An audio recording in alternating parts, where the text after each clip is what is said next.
Imagine building 12 multi-million-dollar businesses. Now, imagine running 8 of them simultaneously. How did you do it, man? Good people and great systems. But honestly, it wasn't always easy. I've lost my house, put my daughter's birth on a Nordstrom credit card. We were on food stamps for a period of time. Half of my employees quit on me. The model is 7 employees in one location doing 1.2 million a year. And we've had painters that will refer us 6 figures a year worth of work. Mindset is a big part of being a successful entrepreneur. And there's lots of times on a regular basis where I wanted to quit. Everyone sees the wine, no one sees the crushing of the grapes. And I've got my grapes crushed. So lots of trial and error though. I would love to hear more about that incredible story, Brandon. But before we get into the details, I think our audience and myself would love to hear more about what's been going on in your business since the last episode on UpFlip. Tell us where we're at, because last time you and I met, It was in Vancouver, Washington. It was raining. Your crew was working behind us. It was awesome, but now we're in a completely different environment, different location. Tell us about that and the significance and so on. So we set up our national headquarters here in Orlando, Florida. Nice. Because that's where my business partner is for Wise Coatings franchises. So we bring in all the franchisees to this location. We train them, we get them all set up, let them know, they go through Business Accelerator week, and then they kind of go back and start their own business. Gotcha. So if I wanted to open something on the West Coast, I'd still be showing up to Orlando at some point. Gotcha. Yes. How have you grown? How has the business changed since our first episode with UpFlip? It's been amazing, Paul. We were at 8 locations when we filmed last time. We're at 20 locations now. Wow. We've more than doubled, and that got us an Entrepreneur Top 100 Emerging Franchises Award, which was really, really cool. And our team has grown a lot. So we've added on coaches, we've added on graphic designers, onboarding specialists, sales trainers, and we've also expanded out this location to be able to kind of show them a little more, day-to-day operations. All right, dude, well, show us your office here at Orlando. We want to see what's going on there. Let's go. All right, sounds good. Brandon, take us to the young kid Brandon. Just want to understand, who were you as a kid? Who had the biggest amount of influence on you, on who you are today? Wow. So I'd say probably the most influential person was my dad. So my dad had a home service business my entire life. So he was the guy on the tools, and he had between 0 and 1 employee for all that time period. So he did about like $8,000 a month in his business for 33 years, basically. So it was interesting because I kind of had a first-hand look at my dad running this business as an owner-operator. In essence, he had a job. 2012, he actually was diagnosed with heart disease. Oh, wow. And the business was faced with shutting down. So he had a bust factor of 1. He had no retirement, no savings kind of set up. And so I had to kind of step in and make sure that I was able to take care of him and my mom in 2012 because they had no other plan B. So that was very transformative for me to kind of witness that as a kid. Guys, Brandon here has built a business and created 6 figures a month in just 4 months. So if you want a blueprint for starting fast, scaling fast, don't go anywhere. Take us back to 18. You got your first business license then. Okay. What were some of your first entrepreneurial opportunities that you got into? Well, the first business that I did was following my father's footsteps. It was a window cleaning company. So went out and started at Shiny Night Window Service. Different name, different business? Different name, different business. Then I had a construction company called Cutting Edge Interiors. And that's really where I had the biggest problems. So the time when I completely tanked that company was during that phase. I had no idea what I was doing. I didn't know how to run a business. I was the owner operator, and it was this cycle of going out, selling the jobs, coming back and doing the job, selling the jobs, coming back and doing the job. And then eventually just got to a point where I had no concept on marketing whatsoever because I hadn't learned that skill set yet. And so that was a very humbling moment. And I had a lot of other random entrepreneurial little ventures of small failed businesses. And then finally, when I got rid of everything and just focused purely on all clean was when the time when the business actually started kind of taking off. So it really wasn't until 2012 when I really started to kind of understand more how to scale a business from then on. With what you know now, for our 18-year-olds watching around that age, what would you do different if you could go back with your knowledge today? Oh man, I would have gone into coaching. Warren Buffett says the best investment you can make is in yourself. So anything that I've learned over the years, the most powerful things I've learned have been through mentors, coaches, other people. And failures are really good learning lessons and examples as well. As long as you learn from them and implement, okay, I'm not going to repeat this same mistake next time. Yeah. And I'm going to level up my marketing skills. Marketing, to me, is one of the most important skill sets that universally translates to any business that you own or run. Let's go check out your warehouse. Okay. All right, cool. Let's do it. You've had some business flops here and there. It's natural, right? Yeah. For the evolution of an entrepreneur. For sure. How did those setbacks help you get to, I would say, more positive tipping point trajectory? Every failure that I've had, Yeah. I've learned positive lessons from. Every single one. So, in the case of my construction business, learn the power of marketing, learn the power of hiring, getting out of the field.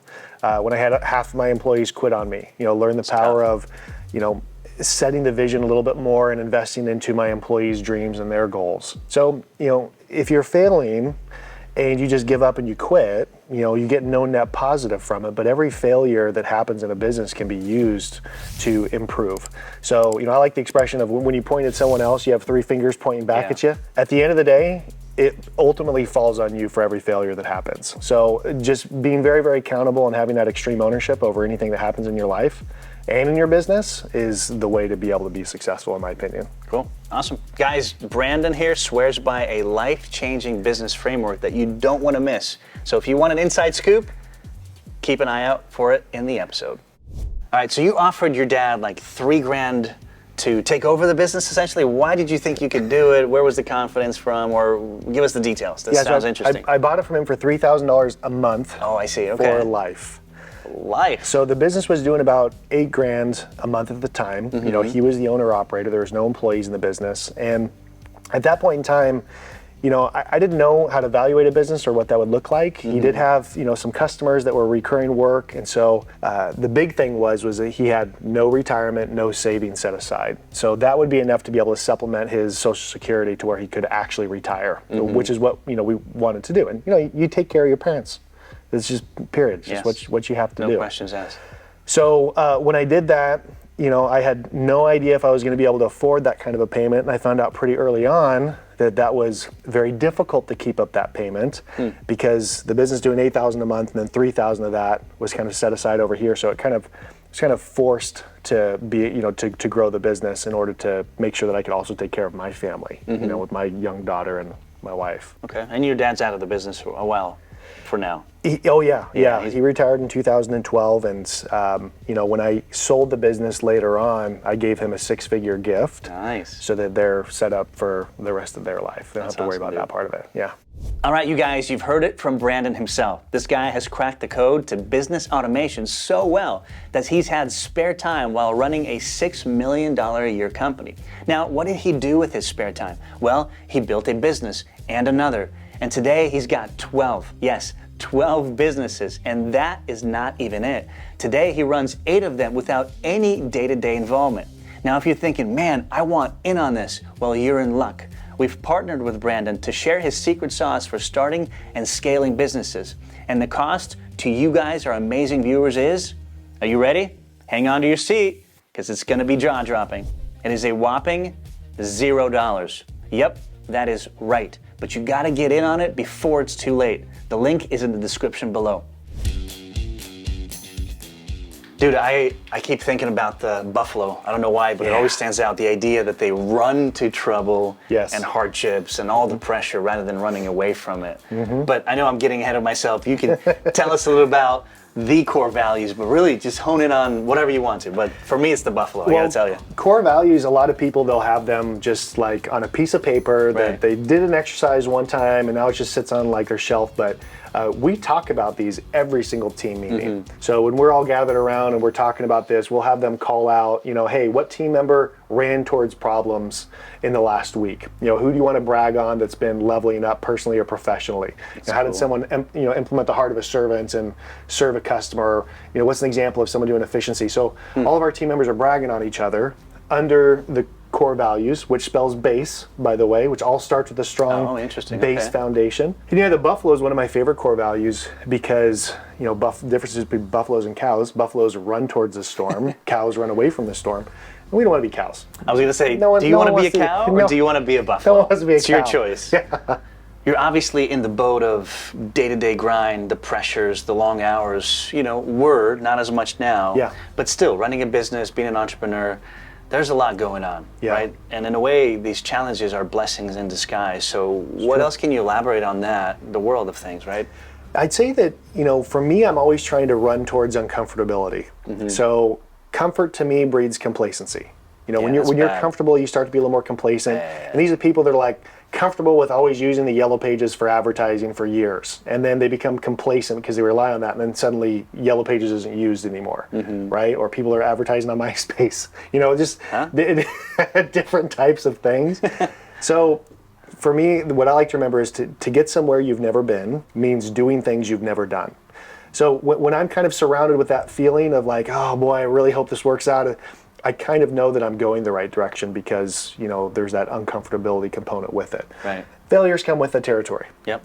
You cannot be successful without failures. So, how many flops do you have to have before you become successful? Yeah. So chase the flops. Yeah. Chase the failures. Chase the failures. Eat them souls. Yeah. What else you got, Brandon? I won't forget these. All right, well, guys, we're going to go to the actual job site here in Orlando, give you guys an inside look on how it takes place here, and continue on this wonderful conversation. Sounds good. Let's do it. All right.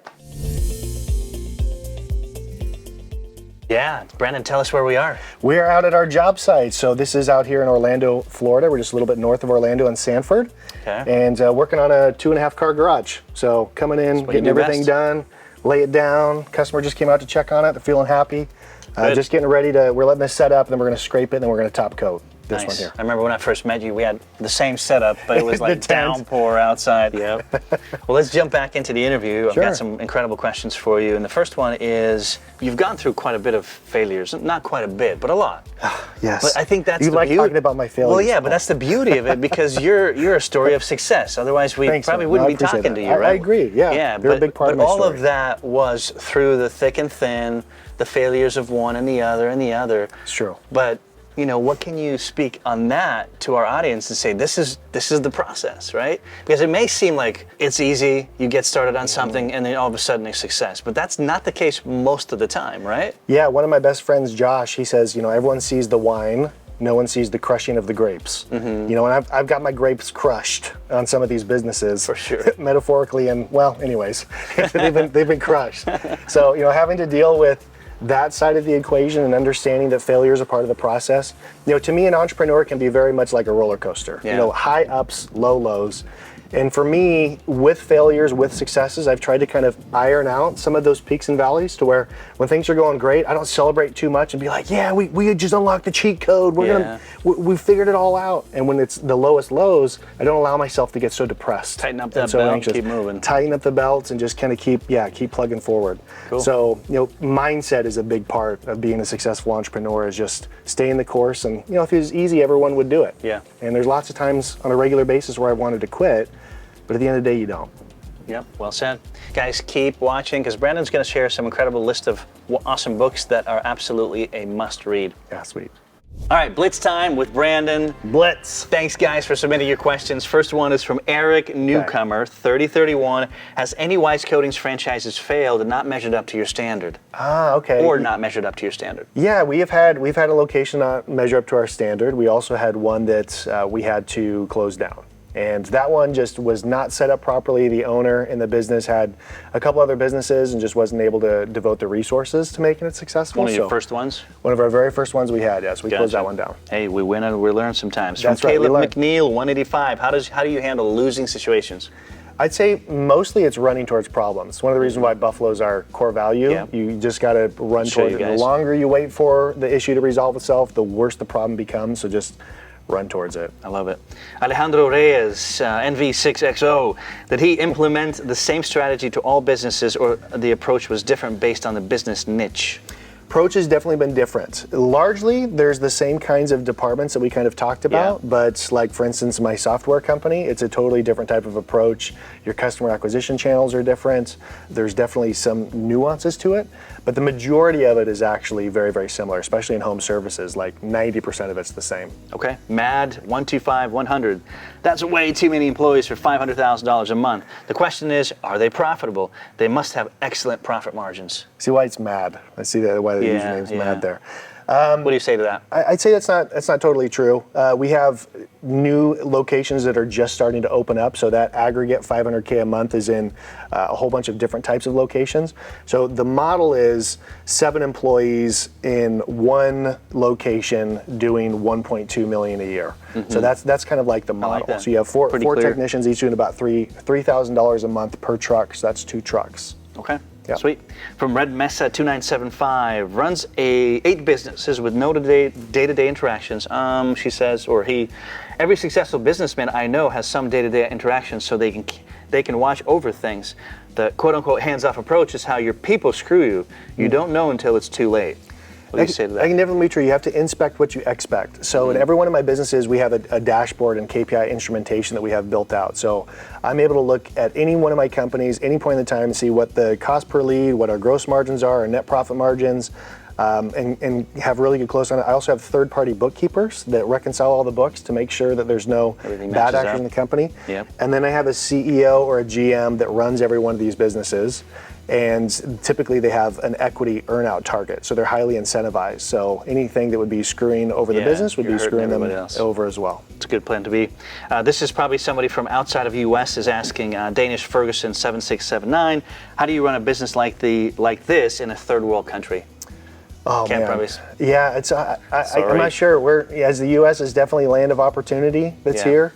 The biggest thing that I would say is if you are going to start any kind of a business, all the same fundamental things are exactly the same, depending on wherever. There may be more challenges, more regulatory issues to kind of go for, but find something that needs value and find a way to be able to provide that value to those customers that need it. So the last question is from FLV 4712. I was going to not get through that. How do you get the actual knowledge, Brandon, to operate a specific business? Window cleaning, lawn care, vending machines, like they're going back to your experience. Yeah, well, like I said, 80% of the business is all kind of ran the exact same. So fundamentally, if you know how to do the marketing, how to do the sales, and you think of each part of a business in a certain framework, it's very easy to kind of grow and scale that, which is part of the thing that we do on even the course that was created with UpFlip was kind of figure out the framework components, and each one of those components is what you kind of do to kind of dial in a business in a specific niche.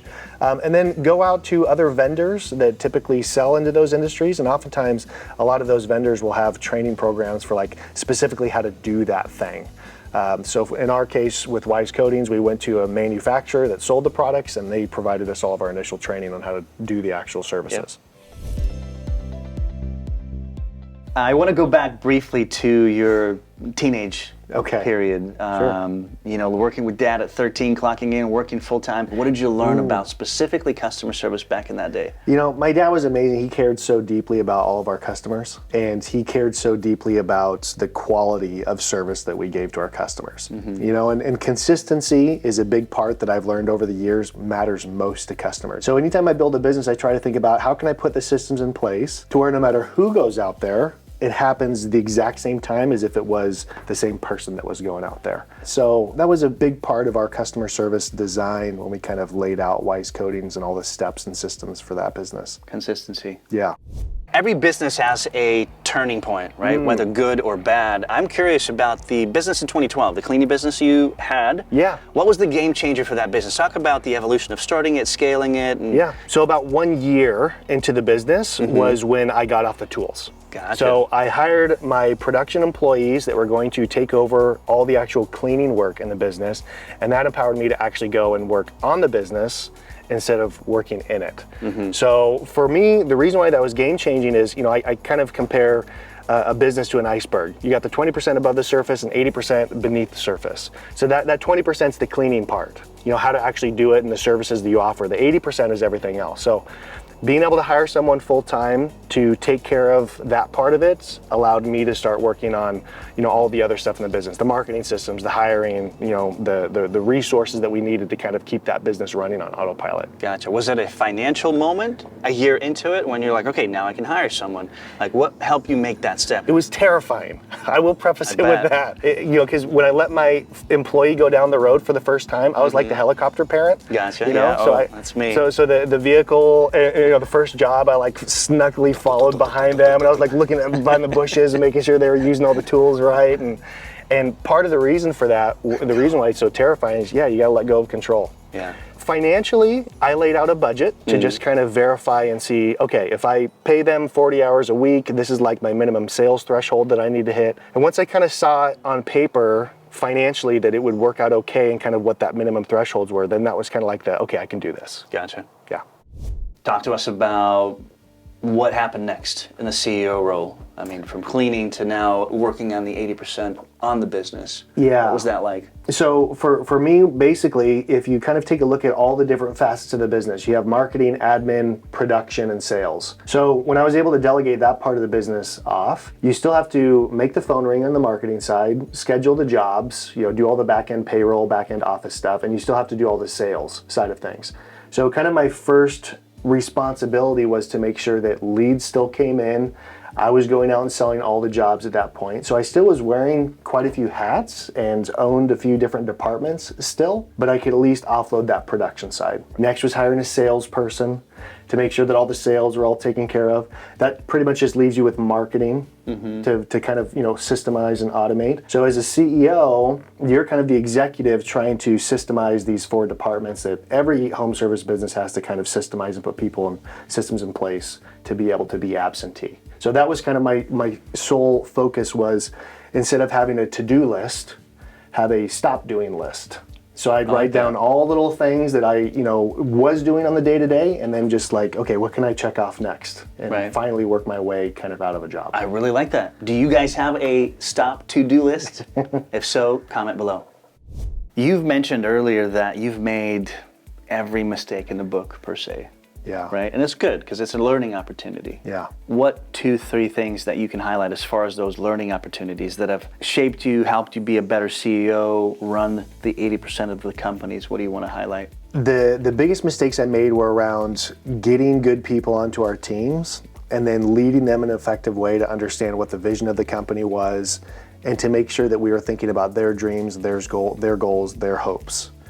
And originally, I was very self-centered with regards to what my dreams, my aspirations, my goals for the businesses are, what was in it for me, that I didn't think too much about my team members. I mean, I did, but I didn't intentionally care enough about it to actually make those dreams become a reality. And one of my big epiphanies that I had there was that, I had an employee that came to me and said, Brandon, I know exactly how much money you make. Because you're an open book?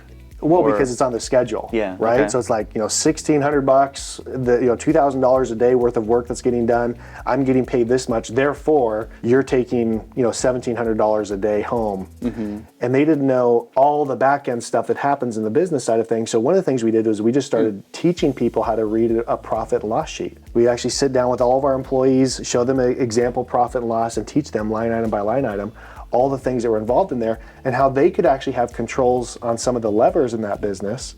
Hey, if you do all the door hangers every single time you do one of the jobs, we can lower our marketing costs. Right.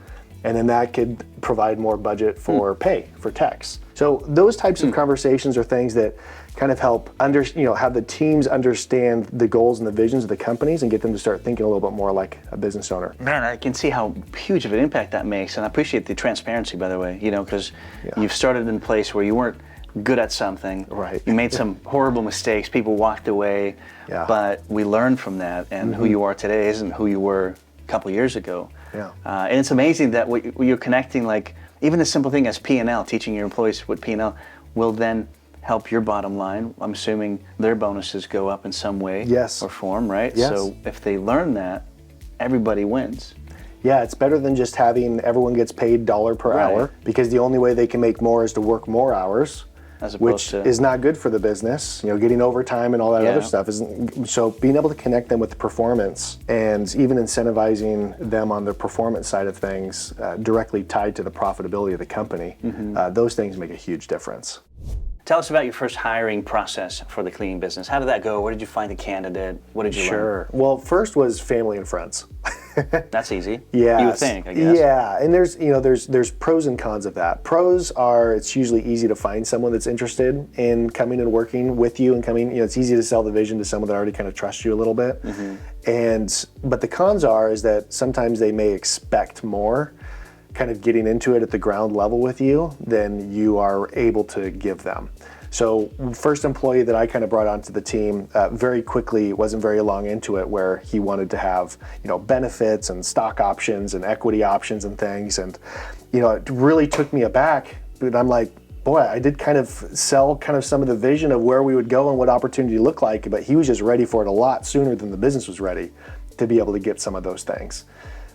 So that didn't work out. Eventually, once I kind of turned over a lot of my friends and family members, I started to learn a lot more about how to actually go out and hire people properly and how to use job boards and use funnels, build those types of application processes to where you have a constant, steady pipeline of people who are ready to apply. You grew your cleaning business to $450,000 a month. Help us understand the trajectory of that growth.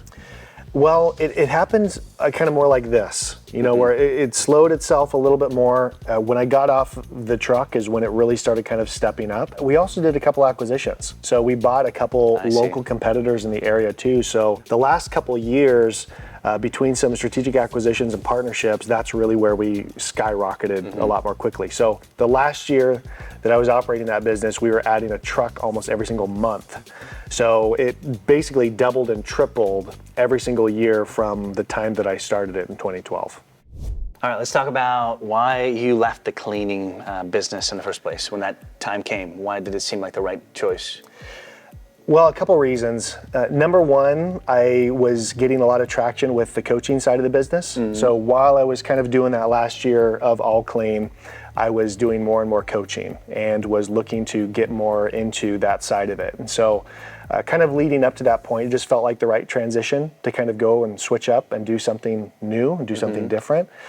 So the timing just kind of worked out, and I was actually speaking at an event teaching how to attract and retain viciously loyal and productive employees. And in the audience were two gentlemen who actually approached me and was like, hey, would you be interested in selling your company? Oh, wow. And they took me out for lunch and they gave me a really great offer. We weren't actively selling it. It wasn't for sale. But my wife and I were kind of sitting there, and my wife was like, yes, let's take it. Was your wife involved or anything like that? That's cool. So. Yeah, and at that moment when my company really was struggling and we had half my employees quit on me, that was during All Clean, my brother had committed suicide, and it was just a rough time period. My wife and I had some really good heart-to-hearts, and I promised her that I would build the business up to a point in the next 5 years I would sell it. So that, because at that point in time it felt like impossible to escape that situation. But it's kind of like when you fix up your house to sell it and you finally paint it and you kind of fix all the screws on the cabinets, doors, and it's like you step back and you're like, man, this place is beautiful. And then you sell it and you kind of wish you would have kept it. Yeah. It was a little bit of that wrestling at the moment when it kind of came down to actually letting it go. I was like, why didn't I just keep this thing? But I knew that I was going to do another one, which is what Wise Coatings ended up being later on. That's pretty cool. So you've scaled one of the businesses in a period of 4 months to 6 figures a month. Yeah. Like, what's the secret sauce to that? What was the bottleneck also to kind of get through to get to that level? The biggest bottleneck in growing a business, in my opinion, is the owner. The owner's not scaling up properly, replacing themselves in the day-to-day operations. Very quickly, the owner becomes overwhelmed with all these tasks. So with Wise Coatings, I hired 3 people from day one. From day one, made sure that the sales was taken care of, the admin department was taken care of, the production department was taken care of. So removing myself from that bottleneck from day one enabled that to be able to scale up very quickly.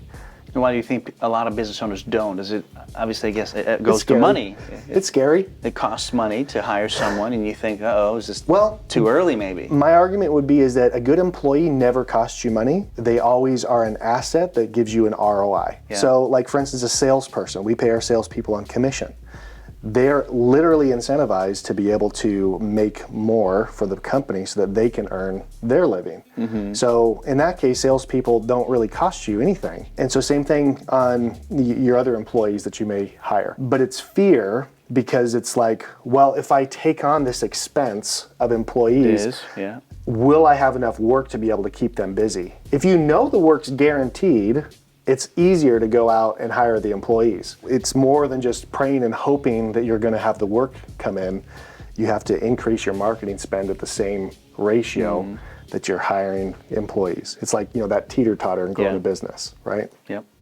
For those who have a successful business and you're running it, what are you doing to find great top talent? Like, tell us about the hiring funnel, for example. So we've built out a huge funnel for Wise Coatings. So what we do is, like I mentioned in our previous episode, it's all about marketing. What are those hooks that really kind of get someone that's interested in being able to come and work for you? And when you think about how many people are actively hiring at any point in time, the competition's really stiff. So what we do is we actually use ChatGPT to rewrite a whole bunch of different job ads and postings, and we post a whole ton of them on lots of different channels: Facebook, Indeed, job boards, and we kind of track which one gets the best response rates, and we kind of optimize all of our ad spend for those specific job ads and those funnels. Then we funnel them all through a process, and we take them all the way to a screening point. We use a platform called HireBus, and HireBus will actually screen an employee and find out behaviorally, will they be a good fit for this role? Just taking them through questionnaires. It's a one single question that they ask someone. And it literally, once they take that assessment, it gives feedback into whether or not they would be a good fit for that position on a scale Before of 1 you to 10. even talk to anyone. Before you even talk to them. Nice. And then it moves them to virtual interviews, in-person interviews, ride-alongs, and at that point is when we kind of make hiring. But always be hiring. Yeah. Never turn your hiring funnels off, so that way you develop a hit list of people. So if someone turns in their 2 weeks notice or just doesn't show up to work, you can pick up the phone and you can start calling down people that you've been interviewing for the last year. And that's how you can quickly kind of backfill positions as you need to. It's a well-built system. Yes, 100%. Why epoxy? Out of all home services that you could have chosen from, Yeah. why epoxy? That's a good What's question. the story? That's a good question. I honestly kind of laid out a pros and cons list of a bunch of different home service businesses when I wanted to kind of start this new business from zero and document the journey of it. But one of the things that kind of led me towards this was you can do one truck with 2 technicians, $3,000 a day, and those technicians didn't have to have special licensing or special type of certifications. You could get unskilled labor and train them on how to do the process. And so the high tickets, good profit margins on that side was definitely attractive to it. It's very, very satisfying type of a look. Is it? It's not recurring revenue in the sense that, we put down a floor, that's pretty much it. But the market's so huge that if you think of any building that someone either works in or lives in can have coating put down on it. And then indoor spaces, outdoor spaces, patios, pool decks, warehouses, industrial, there's so much work that's out there. It's insane. So the recurring part of it to me was not a big problem because marketing can overcome that solution to get those customers coming in, kind of on autopilot and on repeat. So for those reasons, it felt like the right one to do. So to be able to do $1 million a year in revenue plus with 7 employees is kind of a really nice little sweet spot of the business. You made it work? Yeah, it's been good. Talk about incentivizing team members to stay. We're talking retaining talent, ways to do that, systems to do that. What's it look like in your company? So we like to keep in mind an acronym called AIR. And that's appreciation, inspiration, and recognition. Those things are what some of the number one top reasons why people quit companies. If they aren't appreciated, they don't feel inspired, they don't feel recognized for the work that they're doing, if they feel like a cog in the machine, they're just a number. They typically don't quit jobs, they also quit bosses. And so, sitting down and taking a look at what are their hopes and dreams, what are their goals, and tying the business goals specifically to those. So, if we have a team member that their goal is to buy a house, okay, well, we're going to sit down with them and we're going to teach them what is required, how much they need to have set aside for their down payment, and then even put together an incentive plan to be able to allow them to earn that deposit on their house and have it set aside in their paychecks, etc. So coaching them on that side of it. We teach people how to improve their credit scores. We put them through Dave Ramsey Financial Peace University. So things that really level them up personally is a big way to get people to stay and kind of build up that culture where they genuinely feel appreciated. Another way is provide growth. Show them, hey, this is a company that's on the up, not a company that's like flat forever. There's opportunity, yeah. So we sell a lot of the vision of, hey, you could come in as an employee and you could go all the way to owning your own franchise. Be a business owner. That's very attractive. And then for some of my senior C-level executives, I typically will build out an equity incentive program where they can earn equity in the company, provided they hit certain benchmarks and certain targets. And so equity is kind of like golden handcuffs in some ways, where once they get involved and they're kind of bought in, they have skin in the game, then they stick around for the long haul to kind of realize that vision that you're looking to kind of set.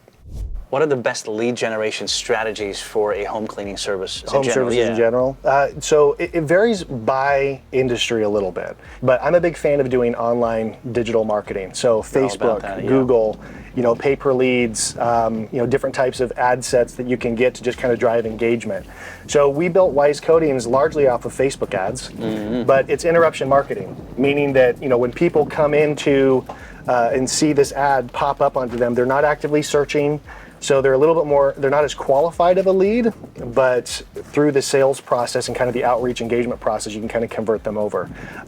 Direct mail has been a good success for us as well. We've also paid for some pay-per-lead types of websites like Angie, Home Advisor, Yelp, Nextdoor, some different platforms like that. Safe to say to try things out, and then if they don't work, switch things up? 100%. For somebody who's just starting out, Brendan, and it's just limited resources, what are some free ways to start out? Go knock on doors. It works if you have the right scripts. Even coming up to the door and how you approach it, rather than just like knocking on the door and just standing there like this, waiting for them to open the door. Hello. But instead, when I'm talking to a customer, I'll have even my back kind of turned like I'm busy doing something. So and then when they answer the door, I kind of take a step back away from the door, so it's a little more disarming. Yeah. And then my scripts of, oh hey, I know you weren't expecting me right here. We were just over next door at Mrs. Smith's house and giving them an estimate, and I just wanted to stop by and let us know we might be working outside. We'll be making a bunch of noise. Want to be a good neighbor, let you know. And there's different ways to kind of segue into those conversations without it sounding super salesy. A really good free marketing system too is also just reaching out to other home service businesses that offer complementary services. So what we'll do when we open up a market is we'll print off a list of every company in the area that is complementary to ours, and we'll just cold call them. We'll just introduce ourselves, see if we can get out, exchange business cards. And we've had painters that will refer us 6 figures a year worth of work because they don't do this. But we can refer them wall work, and they can refer us floor work. So win-win. Building that kind of complementary service profile, it's a huge way to drive in leads. Sweet. How do you define success, though, in your life? How do you view it? First and foremost is time. So time is the currency that you spend, whether you choose to or not. It happens every day, every minute, every second. You're spending that currency. You can gain money, you can lose it all, you can save it, you can get it back again, but time it's finite. Yeah, no one's printing more time. No, and so a lot of people will trade their time to save money. So they'll say, well, I can figure this out on my own. It may take me 5 years to do it, but I'm saving the cost of having to go out and pay someone else to help me get there, right? I'm the inverse. I want to think about how can I invest and use my resources to buy more time, to accelerate time, to collapse time down. So for me, success is spending time with my family. Right now, I work from home just about every single day. Most of the times that I travel, I bring my kids with me or my whole family with me as well. Okay, that's awesome. And so, those types of scenarios for me is what is most valuable, is being able to be home with my family, be present with my kids, and spend as much time with them as humanly possible. The other thing I'll say that I measure success on is how much value I provide to others. So one of my favorite quotes is by Zig Ziglar: you can have everything you want in life if you help enough other people get what it is that they want.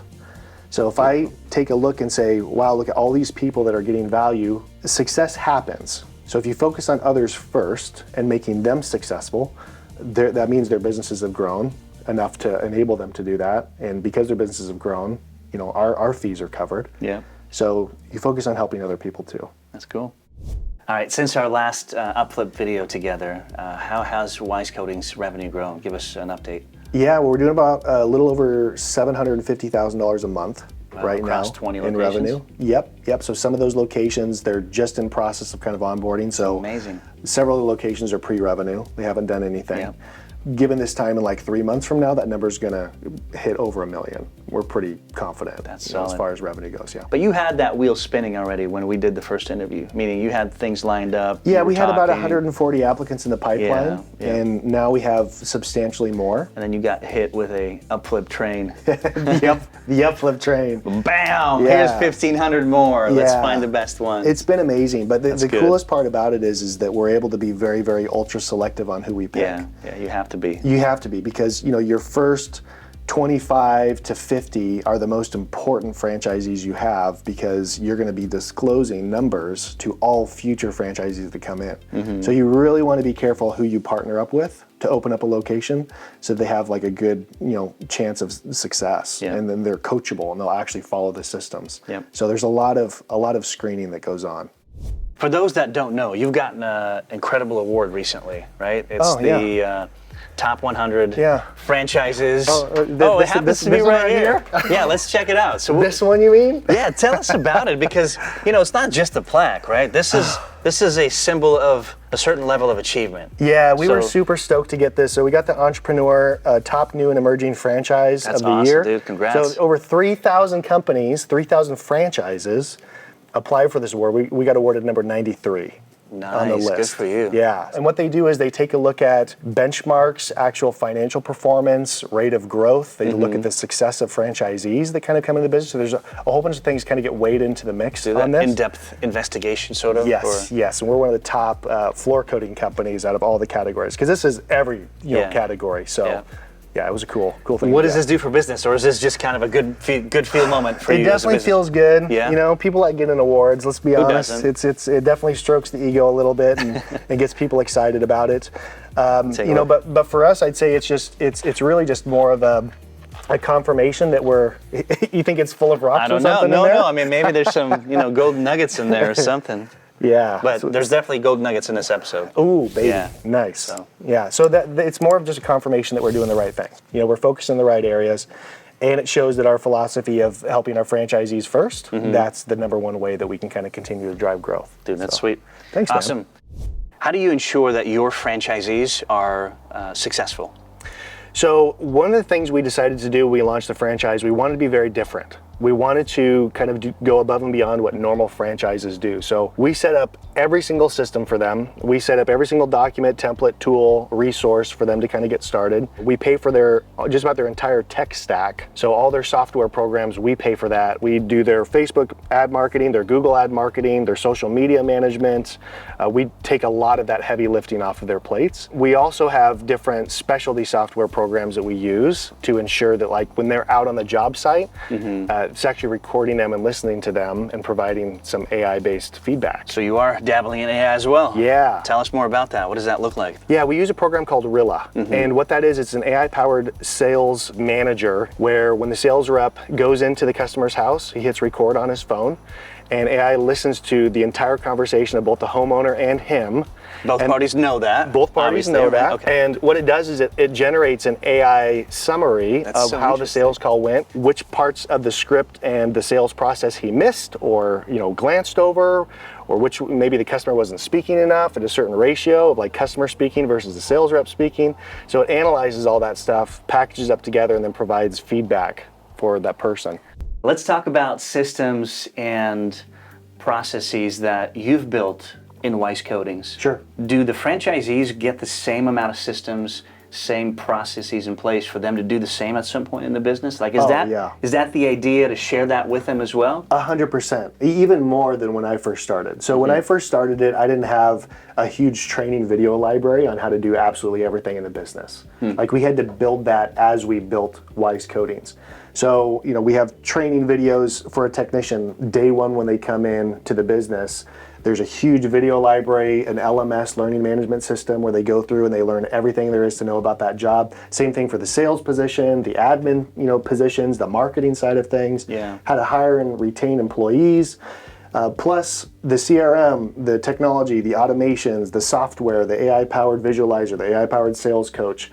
A lot of those things, it took us, a good year and a half, which is, we're coming on about 2 years now, It took us a couple of years to kind of get all those systems put in place for franchisees to have it. And we were implementing those kind of slowly over the course of time. Testing and trialing? Yeah. Last time we talked to Brandon, I think we've had over, 1,500 people apply to be franchisees Yeah, it's crazy. since the last video, so it's nuts. And you're probably wondering, well, do we as UpFlip viewers get some kind of a special deal exclusively just for you guys? And I'll let Brandon speak to that just briefly. Yeah, UpFlip, you guys are the only ones that we have this for, but we actually have an exclusive discount just for UpFlip viewers. And we've had huge amount of interest since the last video that we had as well, so. Yeah, just check out the details in the description below for more information. What is your leadership style today? How would you define it? Definitely a servant leadership. So most of my calls that I have with any one of my team members, how can I help you? You know, how can I free up more time on your schedule? How can I give you more work-life balance? What's currently stressing you out? What's keeping you up at night? And the reason why I like to kind of focus on that is usually those pain points identify something that's broken in the business. Because a lot of my leaders on the team, they should be able to have enough time and free space to be able to think strategically rather than just being involved in the day-to-day side of things. So most of the times I meet with my CEOs, my GMs, my COOs, my C-level executive teams, and then they of course meet with everyone down beneath their teams. So my thinking is a lot more providing the vision, helping them kind of figure out stuff, kind of coaching them in certain areas, but for the most part just figuring out how I can support them. Gotcha. You've had quite a bit of moments in life that were tough moments that could break or make someone, you know, a loss in the family. There's some financial things that you've lived through.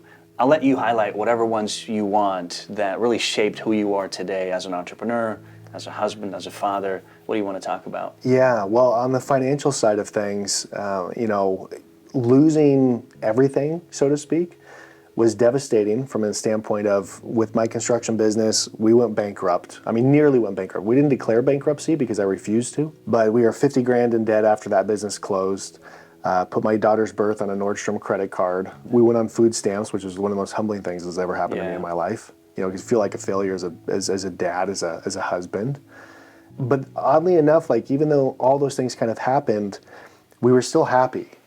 Like my wife, my daughter and I, like we still had tons of amazing moments and precious memories during that time period.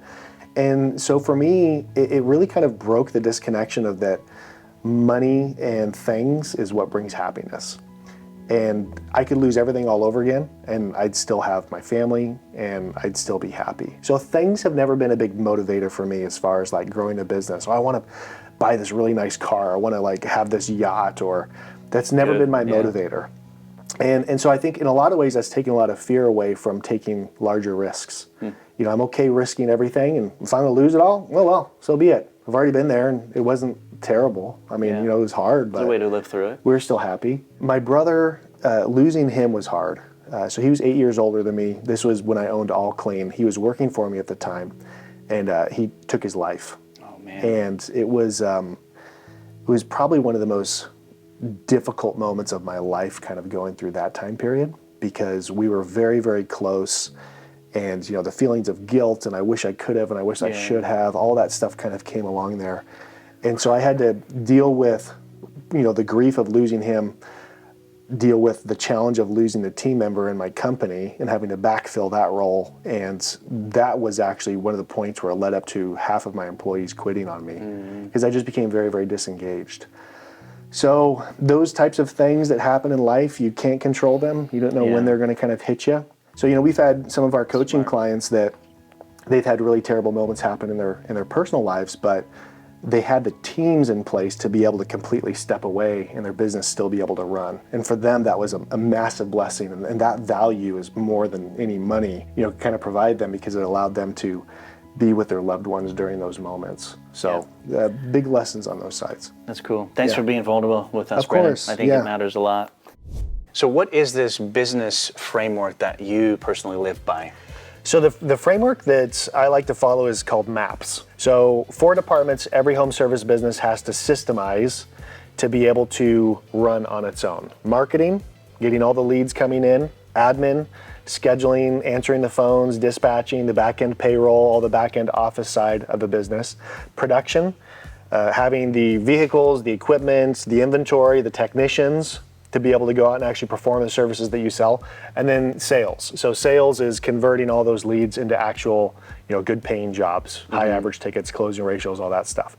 So when you kind of think about growing a business that can run on its own, you have the marketing leads come in, the sales convert them over to jobs, the admin team schedules those jobs, the production crews go out and complete those jobs. You as the owner, as the executive, are kind of putting people to own each one of those departments, as well as systems in each one of those departments so that it can run on its own. So being very intentional with these 5 stages of business that can go all the way from being on the truck to a fully absentee owner means delegating each one of those departments off to somebody else. It sounds simple, I would say, right? But it's important to have that in place, like a plan, maps. That's right. 3, 4 acronyms, and that's how you live by. But it's not easy. Yeah, I'd say the toughest part behind it is just kind of the fear of the unknown. Getting those big leaps of faith of hiring those people to kind of own those departments. And being very intentional about how you hire people and get them onto your team, I'd say, is probably the toughest part about following the framework. Tell me about 3 to 5 books that are worth reading.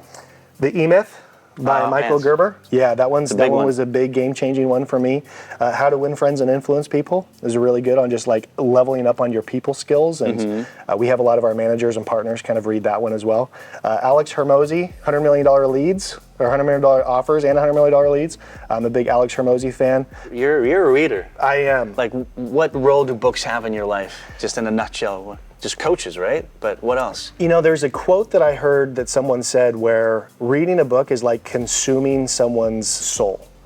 Whoa. So imagine someone having a lifetime of all of their experiences and them trying to condense it down into a format that you can digest in 5 to 8 hours. And when you do that, you're literally consuming their soul. So for me, it's like, okay, all right, let's go eat some souls. I know it sounds really weird, but let's go eat some souls.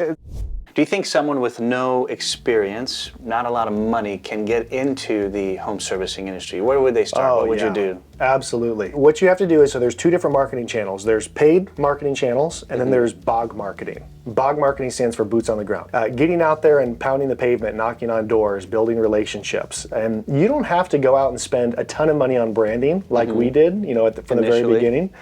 You can start out small.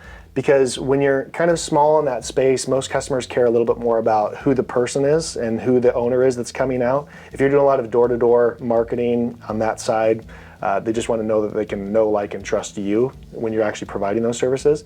And then you can go out and you can rent equipment to kind of get things started up. I've seen people start window cleaning businesses with literally $100 worth of supplies from Home Depot, and then just go out and knock on doors and start kind of building up some routes, building up some things. Once they get a little more cash, though, you want to make sure you're reinvesting that back into the marketing side. That's the key. And reinvesting back those profits into the business. So if you're going to start out from nothing, you have to understand that it's going to take you a while before you start getting a lot back, because especially if you want to scale up big and scale up quickly, you have to run pretty lean as far as what you pay yourself out of the business. If you could go back to your 18-year-old self, what's one piece of advice you would tell yourself? Oh, man. I know, lots. I think probably one of the biggest things is go find people smarter than you to tell you what to do and hire them into your company. It took me years to understand that. And when I first kind of started my business, I'd take a technician and then I'd promote them to a salesperson. I'd promote them to, a production manager. And they didn't really have that skill set or expertise to be able to handle those areas. And so being able to go find people that can come into your business that are smarter than you in those areas or better than you, and they can tell you what to do, hands down has made my other businesses grow that much faster. That's awesome. Any last words? Pieces of advice, tips, success? Yeah, come partner with me. You want a Wise Coatings location? Let's go. Let's talk about it. There you go. It's been a pleasure, Brandon. Cool. Thank you. you. Appreciate it. Well, that's a wrap, you guys. I hope you enjoyed this episode. If you're interested in starting businesses, make sure to check out episode 75 with Mike Andes, who shows you how to start a business from scratch, step by step. Take a second to like, subscribe, and we'll see you next time.